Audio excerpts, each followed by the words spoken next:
What happens when a studio refuses to admit defeat, even after one of its biggest releases crashes at the box office? Well, that's exactly where DC Studios finds itself right now.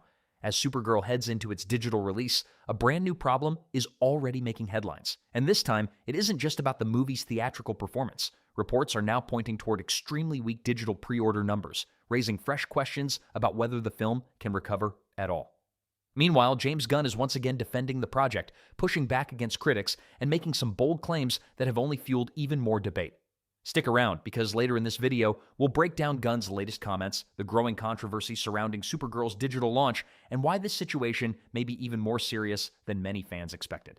And before we jump in, if you enjoy honest Hollywood updates, box office analysis, and the biggest DC and Marvel news, make sure to subscribe to Subiverse and turn on notifications so you never miss our latest coverage.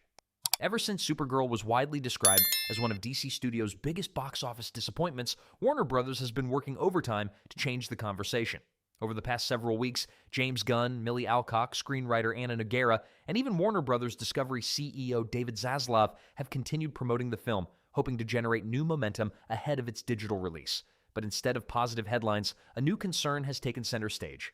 According to multiple industry reports, digital pre-orders for Supergirl have started off far weaker than many expected. That's particularly concerning because the film officially arrives on digital platforms tomorrow, and early sales are already becoming another major topic across Hollywood. Entertainment insiders have also reported that Warner Bros. And DC Studios aren't exactly thrilled with how these early numbers are being discussed publicly. Much of the conversation has shifted away from the movie itself and toward whether the digital release can actually recover any of the financial losses from its theatrical run. And that's where James Gunn once again finds himself under the spotlight. One criticism being directed at Gunn is that many fans believe he still hasn't accepted responsibility for the film's overall performance. While plenty of criticism has also been aimed at writer Anna Nogueira, since she wrote the screenplay, many observers argue the responsibility doesn't stop there. After all, Gunn previously revealed that he personally reviewed the script multiple times before production even began. He publicly praised it, saying he believed it was one of the strongest scripts he'd ever read and fully supported bringing it to the big screen. Because of those earlier comments, many critics now argue that the final result reflects not only the writer's creative decisions, but also Gunn's own judgment as the head of DC Studios. And with questions already surrounding the future direction of the DC universe, the disappointing digital pre-order numbers have only added more pressure. But that's where the story takes another interesting turn. As the discussion around Supergirl continues to grow, James Gunn recently addressed the situation during a public appearance with DC fans. Naturally, one of the biggest topics wasn't the movie itself. It was the growing concern over its digital performance. According to Gunn, many people online are rushing to label the film a complete failure without understanding how the movie business actually works.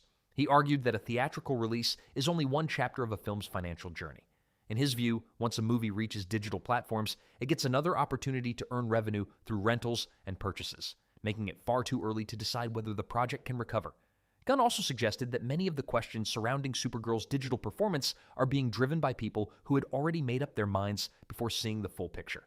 He went on to claim that a vocal section of the DC fanbase has been determined to see the project fail from the very beginning. According to Gunn, organized boycott campaigns, review bombing, and nonstop negativity across social media all contributed to the movie's disappointing theatrical performance. He also defended both Millie Alcock and Anna Nogueira, saying neither of them deserved the level of criticism they received online. Gunn argued that much of the backlash crossed the line into personal attacks, adding that the screenplay wasn't the reason the movie struggled in the eyes of many fans. Instead, he believes the online conversation created an environment where many potential viewers simply chose to stay away. Gunn remained optimistic, saying that if the film performs well digitally, many of today's critics could eventually change their opinion. But the conversation didn't end there. After finishing his remarks, several fans in attendance began asking tougher questions, including one that immediately shifted the atmosphere.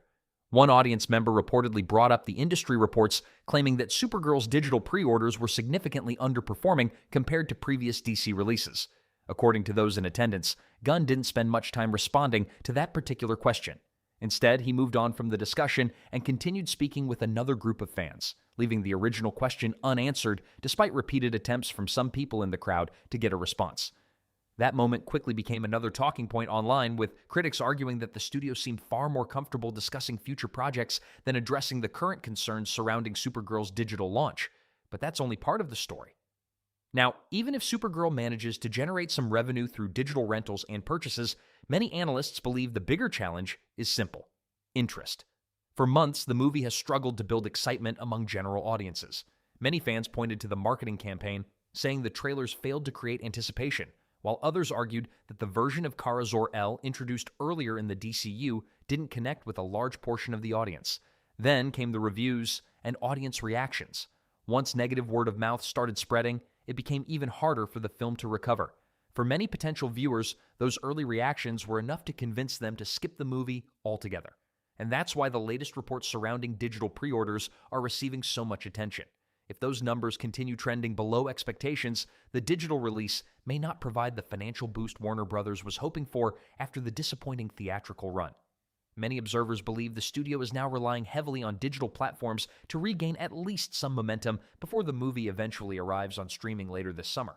But that strategy comes with another challenge. Digital purchases aren't cheap. Renting a newly released blockbuster often costs around $20, while buying it outright can be even more expensive depending on the platform.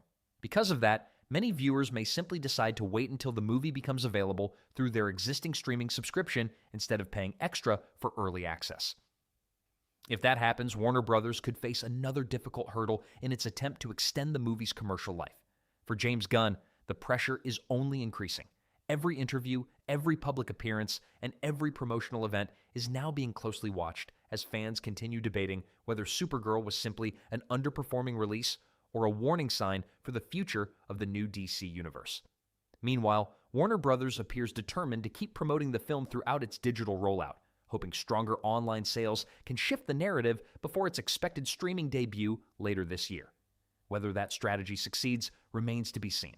But one thing is certain: the conversation surrounding Supergirl is far from over, and the movie's digital performance could play a major role in shaping how fans view the future of DC Studios moving forward.